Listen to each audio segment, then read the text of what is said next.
હવે વાત કરીશું વર્ષીય અનરાધાર આફત અપારની।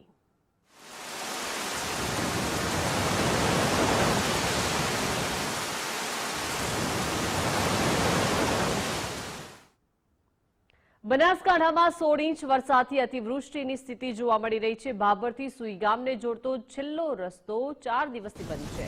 બાબરથી સુઈગામ માત્ર ટ્રેક્ટરથી જ અવરજવર થઈ શકશે। 4 દિવસથી રસ્તો બંધ થઈ જતા સ્થાનિકો અટવાઈ ગયા છે। ફૂડ પેકેટ આપવા માટે જતા લોકો પણ અટવાયા છે।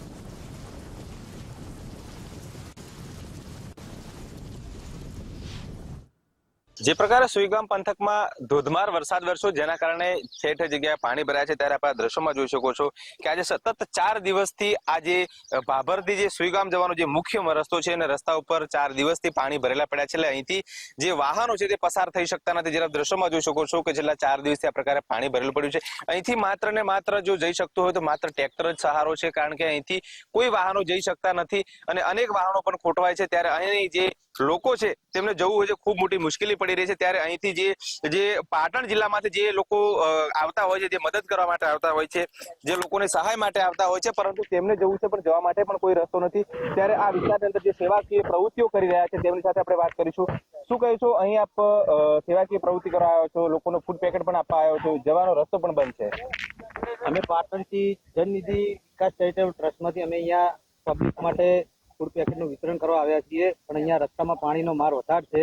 પાણી ખૂબ ભરાઈ રહેલ છે, પણ અમે અહીંયા આજુબાજુના વિસ્તારમાં જ્યાં પાણી ઓછું છે ત્યાં પબ્લિકને અમે ફૂડ પેકનું વિતરણ કરી રહ્યા છીએ। અને જોઈએ તો પાણીનો ખૂબ માર વધારે છે, એટલે ટ્રેક્ટર સિવાય જઈ શકાય તેમ છે નહીં। તો અમે તપાસ કરીએ છીએ કે જો કોઈ અંદર જવાય એવું તો અમે ફૂડ પેકનું વિતરણ કરીશું આગળ પણ। તો જે રીતે આપણે જોઈએ એ પ્રકારે અહીંથી માત્ર ટ્રેક્ટર જ જાય છે, કોઈ વાહન જતું નથી। આ લોકો પાટણથી આવ્યા છે, તેમને લોકોની મદદ જવું છે, લોકોની વારે આવ્યા છે, પરંતુ અહીં રસ્તો બંધ છે જેના કારણે અહીંથી લોકો જઈ શકતા નથી। કમલેશ નાપાણી, ગુજરાત ફર્સ્ટ, બનાસકાંઠા। તો બનાસકાંઠાના સુઈગામના અનેક ગામ સંપર્ક વિહોણા થયા છે। ભારે વરસાદથી વિસ્તારમાં જ્યાં જુઓ ત્યાં પાણી જ પાણી દેખાઈ રહ્યું છે। જ્યાં કોઈ નથી પહોંચ્યું ત્યાં ગુજરાત ફર્સ્ટની ટીમ પહોંચી છે। 4 દિવસથી સંપર્ક વિહોણા ભરડવા ગામની મુલાકાત લેવામાં આવી છે અને ભરડવા ગામે વરસાદે વેરેલા વિનાશના દ્રશ્યો સામે આવ્યા છે। પોતાનું ઘર છોડી લોકો રોડ પર આશરો લેવા માટે મજબૂર બન્યા છે। 4 દિવસથી લોકોએ આંખનો પલકારો નથી માર્યો। માલ ઢોરને ભારે નુકસાન, ઘર વખરી ક્યાં ગઈ તેની પણ ભાડ નથી। ભરડવા ગામના રસ્તાઓ તૂટી જતા લોકોની મુશ્કેલી વધી છે।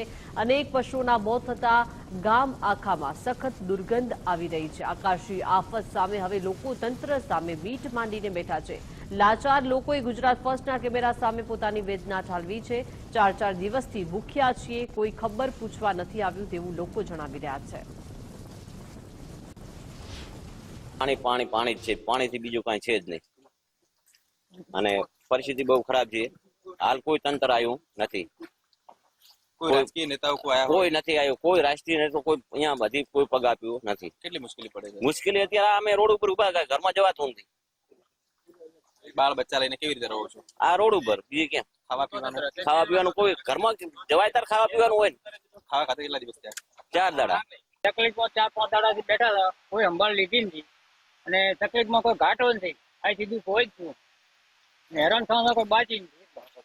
માથે કોઈ મેદો આવતો નથી, કોઈ સંભાળ લેતું નથી, એટલે તકલીફમાં કોઈ ઘાટો ભગવાન લઈ જાય એટલી વસ્તુ છે। ખાવા પીવાની કેટલી તકલીફ? ખોટી એ જ નહીં, ખાવા પીવા જોખા। કેટલા દિવસથી ભૂખ્યા આવો? 4-5 દાડાથી। 4 દિવસથી ખાવા નથી મળ્યું? 4 દિવસથી ખાવા મળ્યું નથી। ખૂબ તકલીફ? ખૂબ તકલીફ, પણ બાકી નહીં। જીવનમાં ક્યારે આવી કોઈ તકલીફ જોઈ? ના કોઈ દી ભાડે નથી, કોઈ કેતું નથી કે આવી તકલીફ કેવી 5 દિવસથી વરસાદ વરસ્યો અને હમણાં 2-3 દિવસથી થોડો કોરાડો આપ્યો છે, પણ જે 5 દાડા અમે કાઢ્યા છે ને એ તો ઉપરવાળા ભગવાનને ખબર છે કે શું પરિસ્થિતિ થાય છે। જે રાજકીય નેતાઓ ગાંધીનગર કે સચિવાલયમાં બેઠા છે કે અધિકારીઓ એસી ચેમ્બરમાં બેઠા છે, એમને ખબર નથી કે પાણી શું હોય, પાણી આવે ત્યારે શું થાય છે। લોકોને ઘર છોડીને બહાર જવું પડે ત્યારે એમની શું વેદના હોય છે। લોકો ઢોર માલ એમનો ઘર વખરીનો સામાન બધો મૂકી અને જીવ બચાવી અને ઘર બહાર આવીને રોડ ઉપર બેઠા છે। આ ગામની અંદર હજારો ઢોર મરી ગયો છે, પણ હજી સુધી કોઈ વહીવટી તંત્રે આવીને ઢોરનો નિકાલ કે શું કરવું કાંકના કર્યું નથી।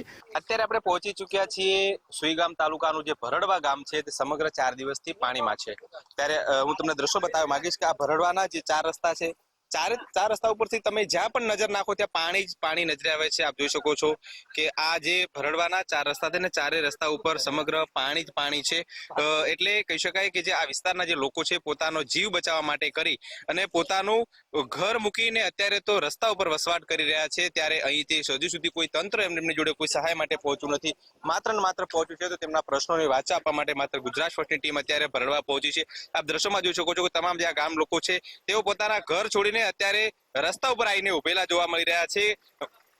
મહત્વની વાત છે કે હજુ સુધી આ વિસ્તારની અંદર કોઈ રાજકીય નેતા નથી પહોંચ્યા. આમ તો જ્યારે ચૂંટણી આવતી હોય છે ત્યારે પોતાના પ્રચાર પ્રસાર માટે ગલીએ ગલીએ ફરતા હોય છે, પરંતુ અત્યારે જે પ્રકારે ભરડવા ગામ છે તે મુશ્કેલીમાં મુકાય છે, પરંતુ હજુ સુધી કોઈ નેતા ફરક્યો નથી કે હજુ સુધી અહીં કોઈ તંત્ર ફરક્યું નથી. સરકારની કોઈ હજુ સુધી લોકોને સહાય મળી નથી. કમલેશ નાભાણી, ગુજરાત ફર્સ્ટ, બનાસકાંઠા. જે પ્રકારે સુઈગામ પંથકમાં ધોધમાર વરસાદ વરસ્યો જેના કારણે અનેક નીચાણવાળા વિસ્તારમાં પાણી ભરાયા છે, ત્યારે મોટાભાગના જે ગામડાઓ છે ત્યાં સંપર્ક નથી થઈ શકતો. જે સુઈગામનું ભરડવા ગામ છે છેલ્લા 4 દિવસથી સંપર્ક વિહોણું છે. ત્યારે કોઈ તંત્ર ત્યાં નથી જઈ શકતું, કોઈ અધિકારીઓ નથી જઈ શકતા, કોઈ લોકોને મદદ કરવી હોય તો નથી જઈ શકતા. ત્યાં લોકો 3 દિવસથી સહાયની માંગ કરી રહ્યા છે. ત્યારે તેમને કહી શકાય કે તેમની વેદના સાંભળવા માટે ત્યાં જવાનો અત્યારે પ્રયાસ ગુજરાત ફર્સ્ટ કરી રહ્યું છે. આપ દ્રશ્યોમાં જોઈ શકો છો કે આ રેડ ક્રોસની જે ઇન્ડિયન રેડ ક્રોસની જે ગાડી છે અને જે પ્રાથમિક સુવિધાઓ એટલે કહી શકાય કે જે હોસ્પિટલને લગતી જે સુવિધાઓ છે તમામ આ લઈને અત્યારે ગાડી છે તે ભરડવા તરફ જઈ રહી છે. ત્યારે આપ દ્રશ્યોમાં જોઈ શકો છો કે આ જે કહી શકાય કે ભરડવા તરફ જવાનો જે આ માર્ગ છે, માર્ગમાં પણ કેટલું પાણી છે જોઈ શકાય છે કે રસ્તો પણ બંધ થઈ ગયો છે. કોઈ પણ પ્રકારના વાહનો અહીં નહીં જઈ શકતા. ભરડવા જવું હોય તો ખૂબ મોટી મુશ્કેલી પડે એટલે કોઈ પહોંચી નથી શકતું. ત્યારે ગુજરાત ફર્સ્ટની ટીમ છે તે ભરડવાના લોકો સુધી પહોંચવાનો અત્યારે પ્રયાસ કરી રહી છે. આવો મારી સાથે હું તમને બતાવું કે ભરડવાના લોકોની અત્યારે પરિસ્થિતિ શું છે.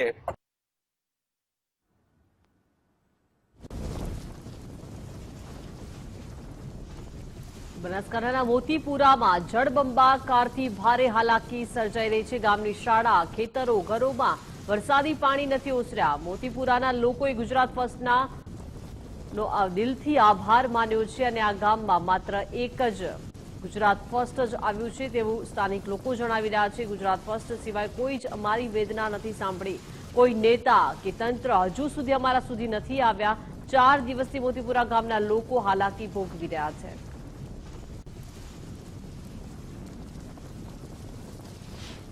ચાલો તો સાહેબ, તમે અમારા મોતીપુરા ગામની ગુજરાત ફર્સ્ટને મુલાકાત લીધી મીડિયા તરીકે, એ ધન્યવાદ છે. કારણ કે આજ સુધી કોઈ પણ પ્રકારનું મીડિયા કોઈ આવ્યું જ નથી. એટલે તમારો પહેલો ખૂબ ખૂબ આભાર કે તમે અમારા ગામના અમારા પ્રશ્નો ઉજાગર કરવા માટે ફર્સ્ટ ટાઈમ અને એ હવ પહેલા આવ્યા છો એટલે ધન્યવાદ તમને. બરોબર. બીજું, ગામની અંદર પૂરની પરિસ્થિતિના કારણે ખેતરોમાં મોટું ધોવાણ થયેલ છે, પાકો નષ્ટ થયેલ છે, કેટલાક પશુઓ મરી ગયા છે. ગામમાં ઘરવખરી ઘણા બધા લોકોને સડી ગઈ છે, બગડી ગઈ છે, તણાઈ ગઈ છે અને ઘણા બધા કાચા ઘરો હતા કોઈને એ પણ પડી ગયા છે. બરોબર સાહેબ. એટલે પોઝિશન બિલકુલ ખરાબ છે. અને બાકી તો હવે સરકારને તમે રિક્વેસ્ટ કરો. હવે અમે તો હાલ તો બહાર જઈ શકીએ એમ નથી. બરોબર. અમારા ઢોર ઢોકર બધું સંભાળવું, એ બધું કરવું, શું બગાડશું એ બધું અમારે જોવાનું હોય સાહેબ. એટલે પરિસ્થિતિ વિકટમાં વિકટ છે. કોઈ તંત્ર આજ દી તો અમારો કોઈ સરકારી અધિકારી તો આવ્યું, નેતાની તો વાત જ ક્યાં કરવાની. તો સ્થાનિક લોકોએ ગુજરાત ફર્સ્ટનો દિલથી આભાર માન્યો છે, કેમ કે અત્યારે મોતીપુરામાં જળબંબાકારની સ્થિતિ સર્જાઈ છે. ગામની શાળા હોય, ખેતરો હોય, ઘરોમાં હજુ વરસાદી પાણી નથી ઓસર્યા, જ્યાં લોકોનું જનજીવન આ વરસાદી આફતને કારણે પ્રભાવિત થયું છે. મોતીપુરા ગામ કે જે અત્યારે જળબંબાકારની સ્થિતિમાં જોવા મળી રહ્યું છે અને આ ગામમાં તેમની વેદના, તેમની સમસ્યા જાણવા માટે ગુજરાત ફર્સ્ટની ટીમે પ્રયાસ કર્યો છે અને લોકોએ ગુજરાત ફર્સ્ટની ટીમનો દિલથી આભાર માન્યો છે, કેમ કે 4 દિવસ વીતી ગયા છે પરંતુ અહીંયા કોઈ સહાય, કોઈ લોકો નથી પહોંચ્યા કે તેમની મદદે. અને ગામની શાળા, ખેતરો, ઘરોમાં હજુ પણ વરસાદી પાણીનો ભરાવો સતત જોવા મળી રહ્યો છે. પશુપાલકો હોય, પશુધનને વ્યાપક નુકસાન થયું છે અને આખું આ મોતીપુરા ગામ જળબંબાકારની સ્થિતિમાં જોવા મળી રહ્યું છે. કોઈ નેતા કે તંત્ર હજુ સુધી આ ગામમાં ફરક્યું નથી તેવું પણ સ્થાનિક લોકો જણાવી રહ્યા છે.